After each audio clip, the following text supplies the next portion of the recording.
A woman walks into the woods. Who does she want to see? A bear or a man? The whole bear man question has become the most popular meme.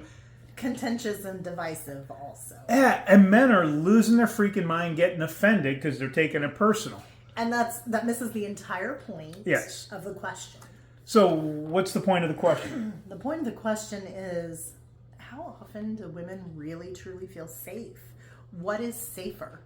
And it's not necessarily, you as a man.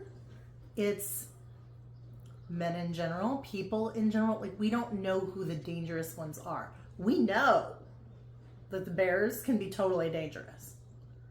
Okay. Okay. We know that likely we're going to end up, if the bear is intent on hurting us, we're going to end up dead. We know this. Yep. But if a person is intent on hurting us, there is so much worse that can be done than death. It's about not knowing who is safe and who is not. So you're saying that's why Ted Bundy was such a problem? Because he was charming and attractive and a freaking serial killer. I mean, I kind of worried that you might be a little Ted Bundy-ish when we first met, but nobody has the right to be as damn charming as you are. And, he didn't make balloons. I had the balloon thing. She didn't appreciate that, but that's a whole different issue. That's a totally different thing. Yeah. So when you live as a woman, when you grow up, we're taught all these things that we have to do to keep ourselves safe. Now, some of that is also pain and bullshit passed on from generation to generation. I will totally agree with that. So we could have done this video and pulled out the statistics on bear attacks. But that's not the point. It's not the point. Now, and I did this on a call this weekend, the other day, because the question came up. Somebody was like, what is up with this? I've heard about it, don't know what it is, and who's heard about it? I raised my hand. And the point, and I believe it was in an Allison Armstrong audio. Yeah. I said, okay, there were 9 guys on the call. I said, raise your hand if you felt physically unsafe in the last 6 months. And no hands went up. Now you ask a room full of women that? 6 months is a long damn time. You're going to get 100%. You're probably going to get close to 100% if you say week or 48 hours. Okay.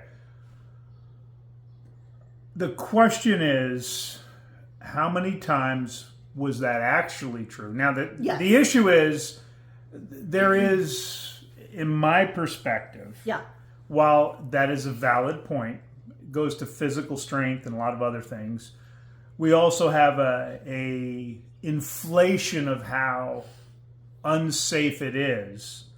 But the problem isn't that it isn't unsafe, it's you don't know when it's coming. Right. It's like, if you ever watch a squirrel in your yard, they're constantly scanning, looking around because they're small and they have a lot of predators, right? They're watching for danger. The same thing happens with women because we are less strong. Yep. We are smaller. We don't have the hormones that make us as aggressive. Okay. I mean, yeah, sometimes we get there, but yeah, they can be aggressive sometimes each month. But it's not a constant state, and it's not.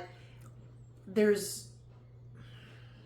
are certain things that men can do to women that are psychologically damaging, creating PTSD, and if we meet a bear is just going to kill us. Yeah. We don't have to live with the after effects. And that's what it's about. It's about how do we know we're safe, or how do we know what outcome we're going to get? We don't. How do you know if you're safe if you go to the house of a man with a playroom? You don't. The first time. You don't. And I explained to you, if I was going to kill you, I would never do it in my house. There's too much physical evidence. You realize you've said this on camera. I know. Yes. I just... I shouldn't have probably said that, but I said if I were, because I'm not a murderer. No, it's so... And have never murdered anybody. Oh my God. Yeah. This is the man who, when we went to sign the prenup, he's joking about this stuff, about murder. To the attorneys. The attorneys. The two female attorneys. She looks at me across the table. She goes, blink twice if you need help. So, I could joke about it because I'm not going to worry about doing it. Now, the reality is, when we are out, you feel incredibly safe. Yeah, because I do the provide, protect thing, and I take that very seriously in a relationship and in general. I'm not going to allow even somebody I don't know, a child or a woman, to be beaten by a man. Right. That's not cool. But I do feel very safe when I'm with you. You allow me to just be, as opposed to when I'm by myself or with a group of women, I'm looking around, I'm observing other people. I have to think about things like when I'm heading toward my car, looking underneath the car as I'm approaching, looking in the back seat before I get in. How quickly can I get in and lock the door? You know, those are things that we're taught because we are at a physical disadvantage.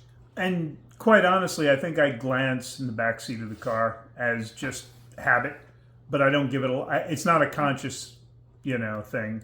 Yeah. My vehicle sits lower, so I don't even worry about underneath. But the reality is, getting in and out of a car is a transitional space. You are at increased risk, man or woman, for theft, attack, etc. And we see it all the time on Active Self-Protection on their self-defense channel. They show, when you're getting into your house, don't dilly-dally, pay attention. Yeah. I was talking to a friend yesterday about this question, and she said, one that came up for me as I was thinking about all of this. So she's like 5 foot nothing. Mm-hmm. And her husband's 6.5 feet tall. And he uses the pull chain to turn off the light in their bedroom all the time. There's tall ceilings in that house. She can't reach the pull chain. Why isn't it a longer pull chain? She's rectifying that. Okay. But when even if she can reach the pull chain, she has to take multiple steps into a dark room where she starts to get some anxiety.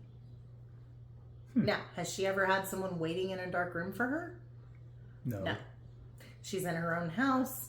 Things are locked, but it activates that primal fear that, what if? Or, now she has been attacked in other ways in her life, but... Understand, that's what our brain does. Caveman, cavewoman. Yeah. That used to be the rustling in the bush could have been an animal that's going to kill us. Yeah. Now it's the, hey, I need to have a meeting with you at 4 o'clock on a Friday from a boss is actually more stressful, But again, trust your gut, being situationally aware. And again, you get the luxury of when you're out with me, you don't have to because I am. And it's not like I'm doing this. No, but you are aware. Yeah, it is constant scanning, listening. And we've had a situation a time or two where you kind of guided me away from, a situation. The mentally unstable guy. Twice we ran into him. And the reality is avoidance is a great technique. Which is part of the reason we would prefer to avoid an unknown.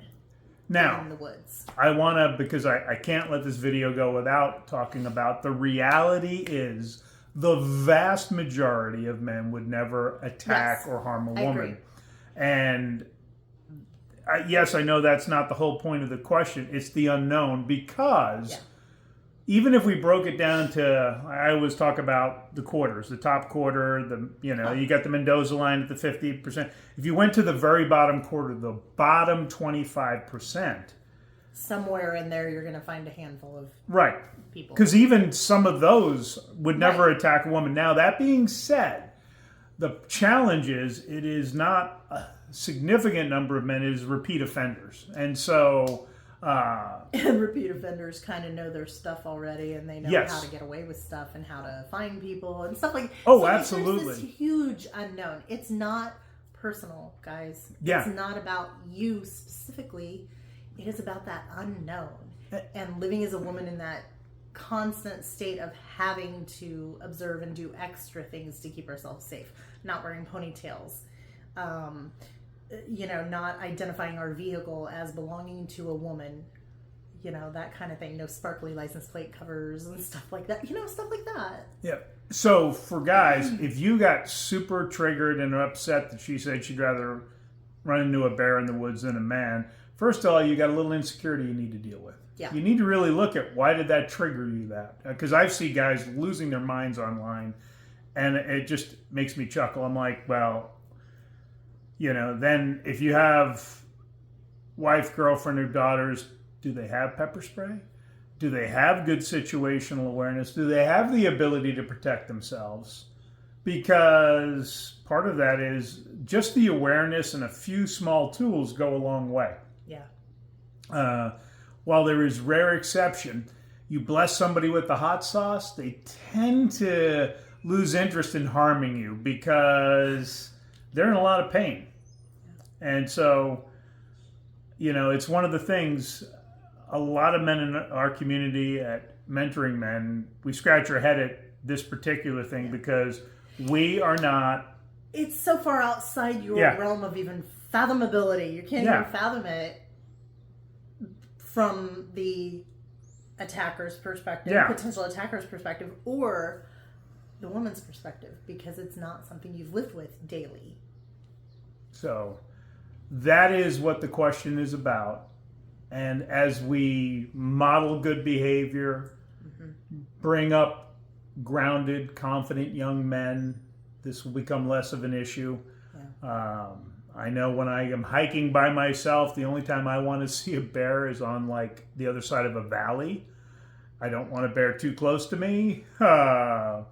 And, but I love running into wildlife, but I'm also aware, for me, running into a bear could be the last excitement I get to have if it, because I'm out in the middle of nowhere somewhere, all by myself. So, but last time that occurred, I had bear spray. I had 2 cans because the people who gave me the first can said you need 2, and I'm like, why?